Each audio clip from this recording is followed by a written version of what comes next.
No, well, that's not the way it works. In any event, if they want to arrest me, they know where I am. I'm right up here.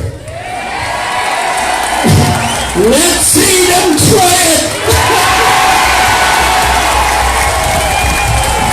However, that being said, you have to give a shout out to the Garda Síochána today, who have helped us keep the demonstration and the rally peaceful.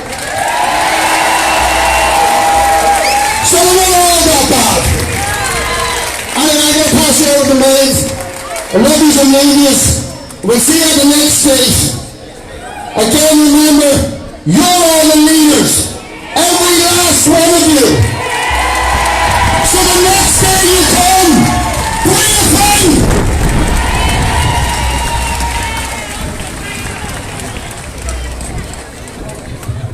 Thanks everybody. I know everyone's really tired. It's been a long day. But we have 3 more amazing speakers, and I'd like to introduce the next one. Her name is McGurk, and she's Senior Counsel and a barrister. So please give a big round of applause for Una.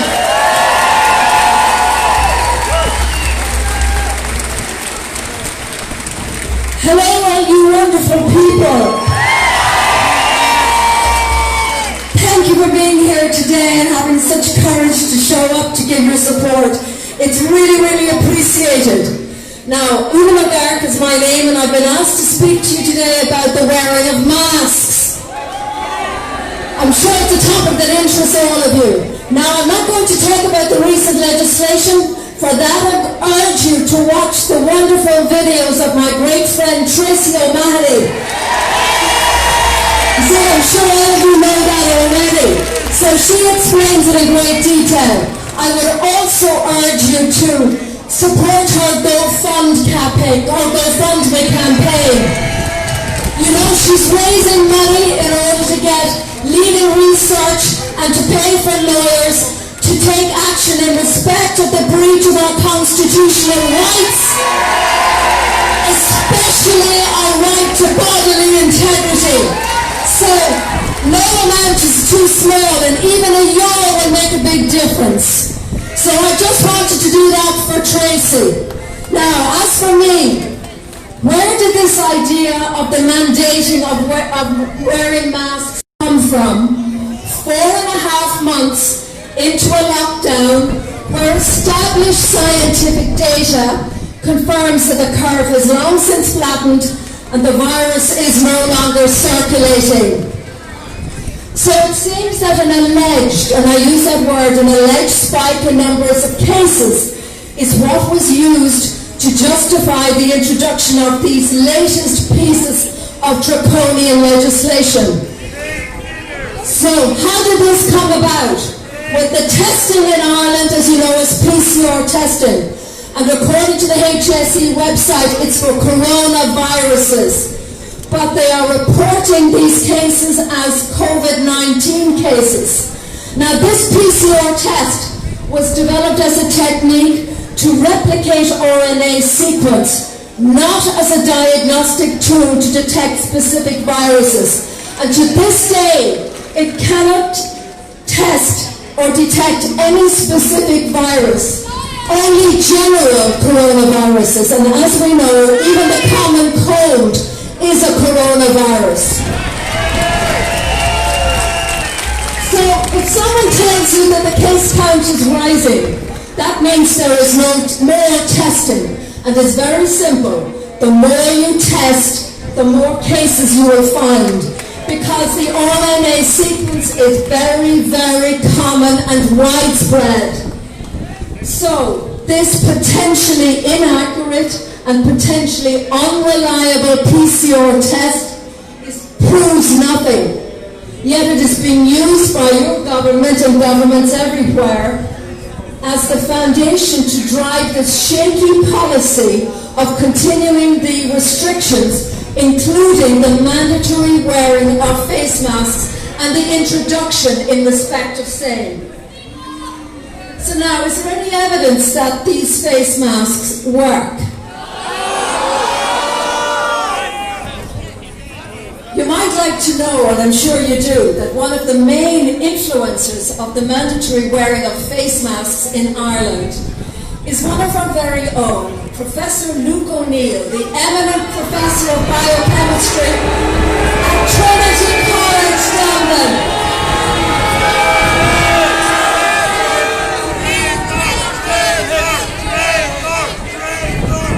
A man who, as you all know, has close financial links with various big pharmaceutical companies. At least one of which is involved in the making of components for a COVID-19 vaccine. Professor O'Neill initially claimed that face masks offered no protection. You might have heard him on the Late Late Show saying that. He then subsequently changed his mind, telling us that the science told him stuff. But he never actually specified what the stuff was. Now he's latched onto a study in the Lancet Journal which claims that masks do offer protection. But this is a report that was commissioned by the World Health Organization. It was partly funded by them. And it was a general observational study only and related to other issues other than the wearing of masks. And this study contains no randomized trials. It has also been criticized by other experts. But this study has emboldened Professor O'Neill to call for the mandatory wearing of face masks in Ireland. And as a consequence, Professor O'Neill is now recommending also that it would be very sensible for secondary school children to wear masks at school.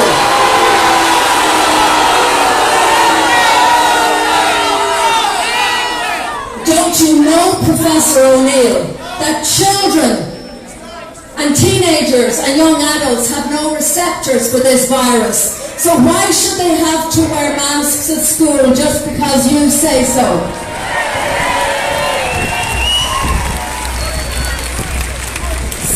So what is the other evidence we have about the wearing of masks? Well, the other side of this debate is that masks can cause damage to your health. They cause fatigue, they cause headaches, they cause stress, they cause anxiety, they reduce your oxygen levels, they reduce your oxygen intake, they cause hypoxia, which weakens your immune system and may very well put you at increased risk of infection. Low oxygen also promotes inflammation, which, as you know, is the root cause of all disease, and promotes the growth, invasion and spread of cancer. This is what happens when you have low oxygen. But don't take my word for it. Take the word of all those eminent doctors like Dr. Russell Blaylock, a neurosurgeon and an author, Professor Dolores Cahill.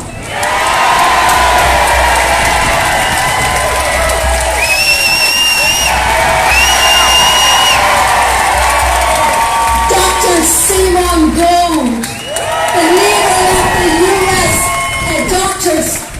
frontline doctors, Dr. Sherry Tempany, Dr. Judy Mikovich, Dr. Rashi Buttar, Professor Lisa Brousseau and Dr. Margaret Sletsema. The latter two experts on respiratory infections and disease have confirmed that the efficacy of wearing of cloth masks or face coverings in public are not based on sound data. And thousands of doctors, other doctors all over the world will say the same thing. But the Irish people don't have the opportunity to hear the views of these eminent doctors. Why? Because mainstream media won't interview them or otherwise enable this important information to be made available to the Irish public. However, it might interest you to know that a recent entry on the WHO website confirms, and I'm going to quote for you, "At present, there is no direct evidence from studies on COVID-19 and in healthy people in the community on the effectiveness of universal masking of healthy people in the community to prevent infection with respiratory viruses, including COVID-19. So masks should be a choice, not a mandate.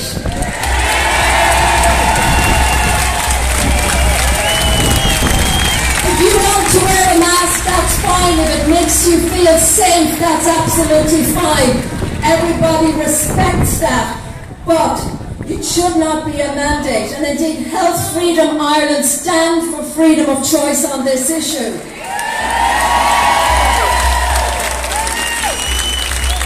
Why should healthy people be by law mandated to wear a mask when there is not one shred of evidence to substantiate the fact that healthy people and people who are asymptomatic, which means people who have no symptoms, spread any COVID-19 virus? Why is our government ignoring the real science here?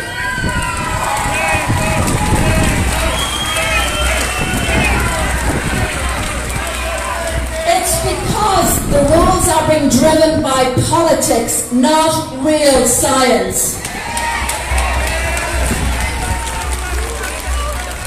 In 2017, the World Health Organization declared tuberculosis as a pandemic. That's right, a pandemic where almost 1.5 million people died. Now, tuberculosis is really, really infectious. So why were we not wearing masks then? Why was there no lockdown? The real question to be asked here is, what is the agenda this time round?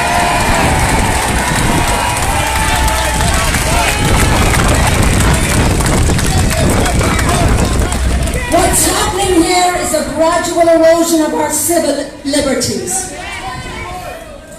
And I will conclude by saying that the reality is that the wearing of masks has little to do with protecting your health or someone else's. It has everything to do with testing how compliant you are.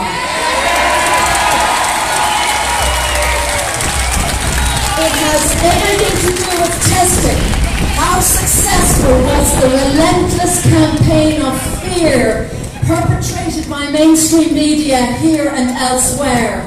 And as we can see, sadly, it has worked. The majority of people now believe that the wearing of a mask is beneficial for them or useful in protecting others, even when the evidence states otherwise.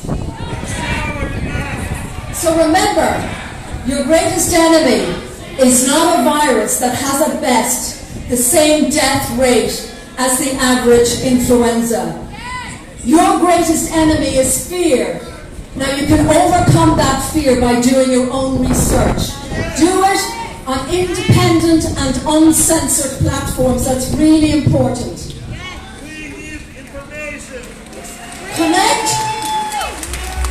Connect also with Source Creator. Remember, you're always divinely loved. And I'm going to leave you with a quote attributed to one of the great founding fathers of the US, Benjamin Franklin, who said, "Those who would give up essential liberty to purchase a little safety deserve neither liberty nor safety."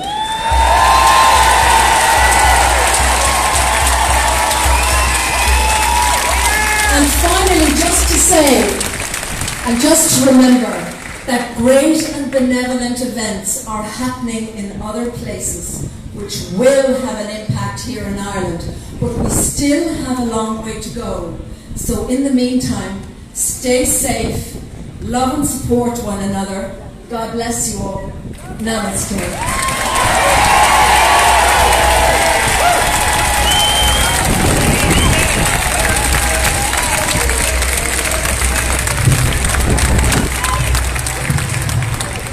Okay, everybody, we're nearly there. I'm now going